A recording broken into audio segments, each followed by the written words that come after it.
मैं आपको बतला दूं कि आज 19/10/2025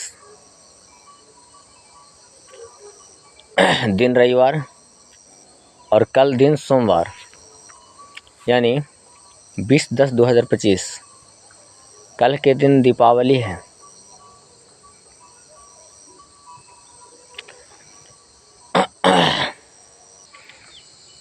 मैंने 18/10/2025 पिछले दिन जो कल बीत गया, क्योंकि आज 19/10/2025 है, जो वीडियो निकाला था उसमें यह दर्शाया था कि माता अपने मातृत्व को समझें, माता अपनी मातृत्व को समझें। उसमें हमने बतलाया था कि लाख मिट्टी मूरत बने या जीवों की माँ, जो एक दूज जीव को खाए रही वो कब की माँ। उसके माध्यम से बतलाना चाहते हैं कि आखिर लाख मिट्टी मूरत का रूप क्यों ना ले ले, या मूरत में प्राण क्यों ना समाहित हो जाए, वो हम सबों के जैसे बोलने चलने क्यों ना लगे, वो माता का रूप क्यों ना ले लें, है कि नहीं, और आदमी जैसे बोलने चलने लगे। फिर भी जो एक दूज जीव को खाए रही वो कब की माँ, यानी फिर भी यदि वो किसी प्राण को हरण करते हैं, प्राण लेते हैं, तो वो माँ कहलाने के शायद हिस्से में नहीं आती हैं, अधिकार में नहीं आती हैं। यानी वो माता का दर्जा उन्हें दिया जाए तो हमारे ख्याल से कुछ उचित नहीं होगा। इस माध्यम पर हमने कल भी बतलाया था, और रही बात जानकारी आज भी यही देना चाहूँगा, पर कल हम संक्षिप्त में दिए थे क्योंकि वीडियो ज़्यादा लंबा होता, आप लोग देखना ना चाहते हैं, इसके वजह से आज कुछ और बचा हुआ अंश जो हिस्सा है, जो भाग है, उसे बतला देना चाहता हूँ। तो हमारे कहने का मतलब ये हुआ कि ठीक है, माता पिता को प्राथमिकता की दर्जा दी गई है, यानी प्रथम पूजनीय आदरणीय माता पिता ही हैं, पूजनीय माता पिताजी ही हैं, यानी आदरणीय पिताजी और पूजनीय माताजी। पर कल हमने ये भी बतलाया था कि उनके ऊपर कोई ना कोई है, उनकी ही कृपा है, उनकी ही मेहरबानी है, जिसके वजह से आज हम सब इस धरती पर आए हुए हैं। माता पिता तो धरती पर लाए, उनकी कृपा से आए, पर उनके आगे भी किन्हीं का हाथ है। आइए मुख्य विषय पर फिर से क्लियर करें, बात करें। तो माता कहने का मतलब है कि माता, मेरा मानना है, माता होने का मतलब ये नहीं होता है कि सिर्फ संतान को जन्म दे दिए और माता हो गए। अब संतान का सारा कर्तव्य बनता है कि माता को जिस तरह से आदर मान सम्मान देना चाहिए, माता पिता को जिस तरह से आदर मान सम्मान देना चाहिए वो देना ही चाहिए। पर मेरा कहना है कि ठीक है, माता पिता को आदर मान सम्मान देना चाहिए, तो क्या माता पिता को नहीं लगता है कि अपने बच्चों को भी बच्चों की तरह मान सम्मान आदर देना चाहिए, आदर मान सम्मान देना चाहिए। बतलाना कहने का मेन मतलब यह है कि आज इस कलयुग में बहुत सारी ऐसी माताएं हैं जो माता होने के बावजूद भी अपनी माता का कर्तव्य नहीं निभा पा रहे हैं। और हमारे अनुमान से सिर्फ एक ही चीज़ कहना चाहूँगा कि यहाँ पे माता पिता भाई बहन रिश्ते वगैरह कुछ खास मायने नहीं रखता है। यदि कोई चीज़ मायने रखता है तो वह है नियम और धर्म। यदि लोग अपने नियमों को ना नहीं समझें, पालन नहीं करें, अपने धर्म को नहीं समझे, पालन नहीं करें, तो शायद उन्हें अपने पोस्ट पर, चाहे वो जिन भी पोस्ट पर हो, उन्हें रहे या ना रहने या ना रहने से कोई फ़र्क नहीं पड़ता है। फिर वो कोई रिश्ता में आए ही नहीं, फिर उन्हें रिश्ता में कैसे बांधा जाए, जबकि वो रिश्ता को खुद ही बखूबी निभा नहीं रहे। जैसे आज के समय में क्या हो रहा है, माता जी हैं, चलिए बच्चे को जन्म दे दिए, अच्छी बात है, पर जन्म देने के बाद देखा जाए तो कुछ समय के बाद किन्हीं और शख्स के साथ, किन्हीं और व्यक्ति के साथ वो साइड हो जा रहे हैं, दूसरा विवाह कर ले रहे हैं या अपनी ज़िंदगी बसाने के लिए निकल पड़े हैं। बेशक उन्हें आगे चलकर ज़िंदगी बस से उनका या धोखाधड़ी हो उनके साथ, वो अलग बात की बात है, पर वो एक कलंक का धब्बा तो लगा लिए। समझ पा रहे हैं? पहली।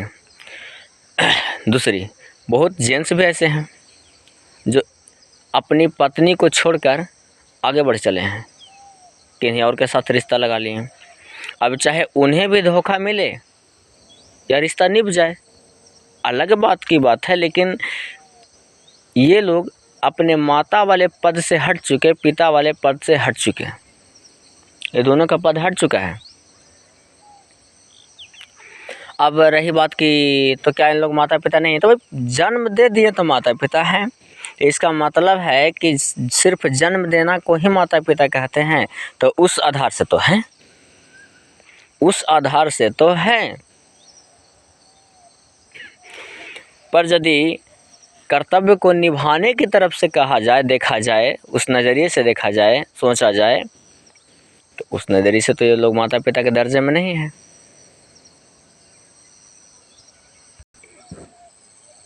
हमारी बातों को बुरा नहीं मानेंगे और ऐसा भी नहीं कहेंगे कि सिर्फ क्या माता पिता ही इस तरह की हरकत कर रहे हैं, क्या बच्चे लोग हरकत नहीं कर रहे हैं, तो ऐसा बात नहीं है कि माता पिता कर रहे हैं और बच्चे लोग नहीं कर रहे हैं। बच्चे लोग भी इस तरह से हरकत कर रहे हैं, बच्चियाँ लोग भी इस तरह से हरकतें कर रही हैं, मैं समझ सकता हूँ। और इन सारे हरकतों के पीछे हमारे ख्याल से एक ही कारण छुपा हुआ है, और वो है अज्ञानता, ज्ञान की कमी। ज्ञान कहाँ से मिलेगा, कैसे मिला? क्या लोग पढ़ाई लिखाई नहीं कर रहे हैं? नहीं नहीं नहीं, कर रहे हैं, पर धर्म युक्त ज्ञान होना चाहिए। कौन सा धर्म, कैसा वाला धर्म? हाँ, यहाँ पे भी एक बहुत गंभीर समस्या, गंभीर बात पे ध्यान दिया जाए। कौन सी धर्म, तो बतला देना चाहूँगा। ज़्यादा तो वीडियो लंबा हो तो लोग देखना नहीं चाहता, निकालेंगे नहीं, बाकी निकालते जाएंगे, जैसा होता जाएगा आगे चलकर निकालते जाएंगे, थोड़ा थोड़ा करके सब समझा देंगे, क्योंकि लंबा निकालेंगे तो लंबा देखना चाहेंगे नहीं आप लोग, इस वजह से लंबा निकालेंगे नहीं, पर थोड़ा थोड़ा करके समझाते जाएंगे, प्रयास करते जाएंगे, समझाते जाएंगे। 10 मिनट, 12 मिनट, 15 मिनट, इससे ज़्यादा का वीडियो नहीं निकाल पाएंगे। फिर जो समझना होगा यार, कुछ सुनना होगा, तो अगला वीडियो मेरा देख सकते हैं, समझ सकते हैं, कोई बात नहीं है। सब्सक्राइब कर लें, बेल आइकन की घंटी दबा लें, और अगर मतलब जितना भी मेरा वीडियो निकलता जाएगा उसे देखते जाएँ। तो मैंने अभी बोला कि माता पिता इस तरह से करते हैं, तो वो तो गलत है ही, लेकिन सवाल खड़ा होता है यदि कि क्या बच्चे लोग ऐसा नहीं करते हैं? तो बच्चे और बच्चियाँ भी करती हैं इस तरह से, इस तरह की हरकतें, और इन सारे के पीछे एक ही कमी छुपी हुई, और वो है अज्ञानता की कमी, ज्ञान की कमी।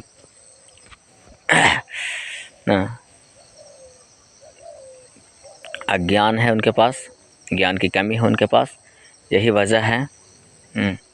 अज्ञानता की बखूबी, अज्ञान उनमें ज़्यादा भरा हुआ है, कमी नहीं, ज़्यादा अज्ञान है, इसकी वजह से ऐसा करें। क्योंकि ज्ञान होता तो ऐसा नहीं करते हैं, क्योंकि अज्ञानता की कमी के कारण ही लोग लोभ लालच के वश में भी आ जा रहे हैं, चोरी तक उतर जा रहे हैं, डकैती तक उतर जा रहे हैं, और नीचे वाले पीढ़ी देख रहे हैं और वही सीख रहे हैं। क्योंकि मैं ज़्यादा नहीं समझाना चाहूँगा इस वीडियो में, बस अंत करूँगा, बस 2 लाइन समझाते हुए, फिर जो कमी रहेगी अगला वीडियो में मिलेगा। मेरा कहना है कि अभी क्या बोलें, लोभ लालच के कारण ही लोग चोरी डकैती तक उतर जा रहे हैं, दुर्व्यवहार पर उतर जा रहे हैं, अज्ञानता के कमी के कारण ही, लोभ लालच के कारण ही, है कि नहीं? अज्ञानता नहीं है, वो लोभ लालच के वश में पड़ जा रहे हैं। हाँ भाई, आखिर ज्ञान कहाँ से मिलेगा? तो ज्ञान मिलेगा गुरुजी से। गुरुजी कहाँ मिलेंगे? तो दुकानदार की तरह गुरुजी कल युग बहुत सारे हैं। दुकानदार की तरह गुरुजी बहुत सारे हैं, है कि नहीं? तो क्या इन गुरुजी से सीखने के बाद लोभ लालच नहीं आएगा? आएगा। ये उसी गट्टर की ओर और लेते जा रहे हैं, ले जा रहे हैं। ये ज्ञान देने के बाद आपको लोभ की तरफ ही खींच रहे हैं, ज्ञान दे रहे हैं और आपको ये सिखला रहे हैं कि आप जितना लोभी बन सकते हैं, अब ऐसे कैसे बोल सकता है आप गुरुजी के बारे में, ऐसे कैसे बोल सकते हैं? तो वो नहीं, गुरुजी इच्छा को जगा रहे हैं, इच्छा पूर्ति के लिए रास्ता दिखाते हैं, और वो रास्ता में पूरा नहीं होता है तो दलदल में फंस जाते हैं हम। ऐसे कहते हैं ये बनिए, पढ़ लिख कर ये बनिए, वो बनिए, ठीक है, वो उस पोस्ट को किसी प्रकार से बन भी जाते हैं, तो बनने के बाद उतना में आप संतुष्ट नहीं होते हैं, और जिस पोस्ट पर जाते हैं वहाँ उस तरह के बहुत सारे दरिंदे लोग होते हैं, लोभी लोग, उनकी संगत आपको पड़ जाती है, तो कभी कुछ व्यवस्था आपके साथ हो जाती है, और ये दोनों ही कारण आपको ममोड़ लेती है ना, और आप भी इस दलदल में फंस जाते हैं। तो कैसा गुरु ढूंढे जिनसे हमारी जीवन यापन हो सके, जीवन निर्वाह हो सके, और अपराध भी ना हो, पाप भी ना हो। ऐसा क्या करें, कैसा ज्ञान सीखें? पहली बात। दूसरी, धर्म, धर्म और पाप। धर्म जो आ गया कि धर्म कीजिए पाप नहीं किए, तो कैसा धर्म करें, कौन सा धर्म करें? तो सच बात भी है, धर्म बहुत सारे हैं, बहुत सारे धर्म हैं, हिंदू, मुस्लिम, सिख, ईसाई, बौद्ध, जैन, आखिर कौन सा धर्म में जाए? मतलब और भी धर्म है, मुझे नहीं मालूम, बहुत सारा छिट्टा पड़ा हुआ है, बहुत सारे धर्म है, कहना नहीं है, पर सवाल आता है कि कौन सा धर्म में जाएं जिससे पाप ना हो। आखिर कौन सा धर्म में जाएं जिससे पाप नहीं हो? बड़ा मुश्किल प्रश्न है, बड़ा ही कठिन सवाल है, समस्या गंभीर है। कौन सा धर्म की तरफ जाएं जिससे पाप न हो? बात भी सही है, बहुत सारे धर्म खुले हुए हैं, आखिर कौन सा धर्म में जाया जाए जिससे पाप नहीं हो? क्योंकि जो लोग धर्म संस्था पे बैठे हुए हैं, जो लोग धर्म में शामिल हैं, नामांकन करवा चुके हैं, उस विद्यालय में जा रहे हैं, धर्म के विद्यालय में, वो लोग भी पाप कर रहे हैं। बात सही है, कुछ लोग नहीं करते होंगे, बाकी लोग धर्म में शामिल हैं, फिर भी उनके अंदर लोभ, लालच, सब हिंसा, सब कुछ समाया हुआ है, समाहित है,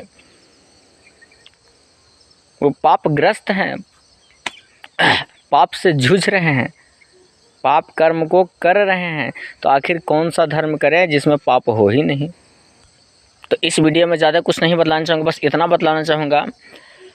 हाँ, हालांकि अंतिम में मुख्य चीज़ बतलाना चाह रहा हूँ, और फिर बाकी सार करता जाऊँगा दोनों चीज़ पे, ज्ञान कहाँ से पाएँ और कौन सा धर्म करें, इस पर चर्चा अगला वीडियो में होगा। बस इस वीडियो में सिर्फ इतना बतलाना चाहूँगा कि जिस प्रकार हमारा शरीर जो है, शरीर के बाहरी परत पर मैल बैठ जाता है, गंदगी बैठता है, तो स्नान करते हैं वो छूट जाता है, छुड़ाते हैं तो छूट जाता है। स्नान करने से नहीं, छुड़ाना पड़ेगा, है ना। किसी तरह से सफाई करें, जिस चीज़ से भी सफाई करते हो अपना लगा करके आइटम या वगैरह जो कुछ भी लगाते हो इसको सफाई करने के लिए, तो उससे बाहरी गंदगी छूट जाता है, तो थोड़ी देर के लिए शांति महसूस होता है, चैन महसूस होता है, आनंदित महसूस होता है। किन्हीं के साथ भी ऐसा होता होगा, किन्हीं के साथ भी जो लोग स्नान करते होंगे और शरीर की गंदगी छुड़ाने का प्रयास करते होंगे, जिनके पास पूरी औकात नहीं है तो वो शरीर से हाथ से ही मलकर छुड़ाते होंगे पूरा शरीर की गंदगी, कुछ कपड़े से, कुछ साबुन वगैरह से, तो कुछ शैम्पू वगैरह से, जो से भी छुड़ाएं। लेकिन इतना ज़रूर है, स्नान करने के बाद गंदगी बाहरी जब हटती है तो थोड़ी समय के लिए आनंद आता है,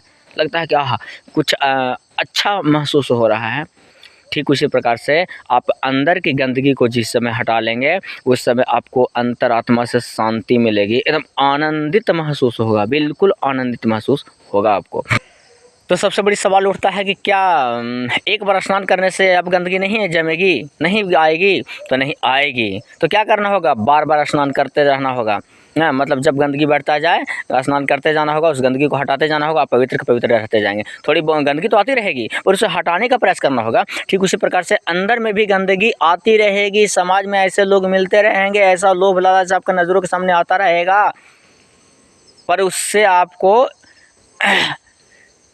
साइड रहना होगा, उससे आपको साइड रहना होगा, बचना होगा, तब जाकर के उससे आप साफ रहेंगे और अंदर से शांति मिलेगा।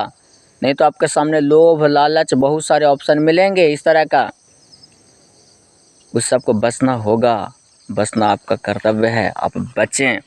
तो अंदर की गंदगी को हटाने का है कि आप बुरा कर्म ना करें, कोई ऐसा गलत काम नहीं करें। वो चीज़ आ गया, बुरा कर्म कर लिए, गलत कर्म कर लिए, तो अंदर से आपको बेचैनी आएगा ही आएगा। आप शांत नहीं बैठेंगे, जिस समय आपके अंदर में लोभ लालच समाहित हो जाएगा। आप बुरा कर्म का मतलब छुड़ा भाला घोंपना किन्हीं को या चोरी डकैती करना सिर्फ वही बुरा काम नहीं है। स्टाफ लोग भी बहुत सारे हैं जो स्टाफ के पद पर बैठ करके वो घूसखोरी वगैरह जिस तरह का कुछ भी होता है, जो भी हो, अवैध इनकम, अवैध टैक्स वसूली कर रहे हैं ना, वो भी एक बुरा कर्म है। उससे भी उन्हें चैन नहीं मिलने वाला है। बेशक उनको लगता होगा कि मैं तो जो किया सो अच्छा किया, लेकिन शायद ये भूल है। मैं बतलाता हूँ, शायद यह भूल है। उनकी हरकतें उनके सामने दिख जाती है, फिर भी उन्हें समझ में नहीं आता है। उन्हें कुछ न कुछ दंड के रूप में मिलता है, उनका पैसा ठहर नहीं पाता है। पहले किसी न किसी को रूप में निकलता है। हाँ, बलकल्ली बलजोरी ना, बलपूर्वक किसी प्रकार से हुमच करके वो कुछ उस पैसे में से कुछ दिखा भी देते हैं, उस पैसे के नाम बदौलत, और कुछ पैसे उनका लूट भी जाता है। फिर कुछ दिखाते हैं, कुछ लूट भी जाता है। लेकिन एक चीज़ तय है, भर्री भर्री का वसूली हो जाता है उनका। ठीक है, कुछ पैसे से वो दिखावा कर लिए, घर मकान बंगला वगैरह कुछ भी बना लिए, मानते हैं इस बात को मैं मानता हूँ। और कुछ पैसे उनकी बीमारियाँ वगैरह, किसी तरह के उनके घर में हादसा आया वगैरह वगैरह में उठ गया, बाकी पैसे से कुछ दिखावा तो हुआ, ज़रूर हुआ, लेकिन याद रहे उस घर में कभी शांति नहीं मिलेगा, क्योंकि लालच और लोभ उनमें समाहित हो चुका है। उन सभी परिवारों में दरिंदे टाइप का उन लोगों का विचार हो जाएगा ना, दया भाव बहुत कम रह जाएगा। और बताना चाहेंगे, आप 100 रुपया गलती करते हैं, उसमें से आप मान लिया 20 रुपया आप रहम करते हैं किन्हीं के ऊपर, 80 आप में गलती है, तो आपका सही किसी काम का नहीं रह गया। जैसे मेरे कहने का मतलब है, पूरा शरीर है, पूरा शरीर में यदि 100 रुपया का पूरा शरीर है, गंदगी भरा हुआ है, और सिर्फ दोनों हाथों का मैल छोड़ा लिए, 20 रुपया का छोड़ा लिए, तो 80 रुपया गंदगी रहने देंगे? तो क्या लगता है कि मैं स्नान कर लूँ और मैल छोड़ा लिया तो मेरा गंदगी साफ़ हो गया और आपके बाद चैन मिलेगा? जी नहीं। विशेष जानकारी जो देना है वो अगला वीडियो में मैं दूँगा, क्योंकि ज़्यादा वीडियो लंबा हो चुका है, 17 मिनट प्लस कर गया, 18 मिनट होने वाला है। बाकी अगला वीडियो में दर्शाऊँगा। आप लोग को जैसा लगता है वैसा हमें कमेंट शेयर करेंगे। धन्यवाद।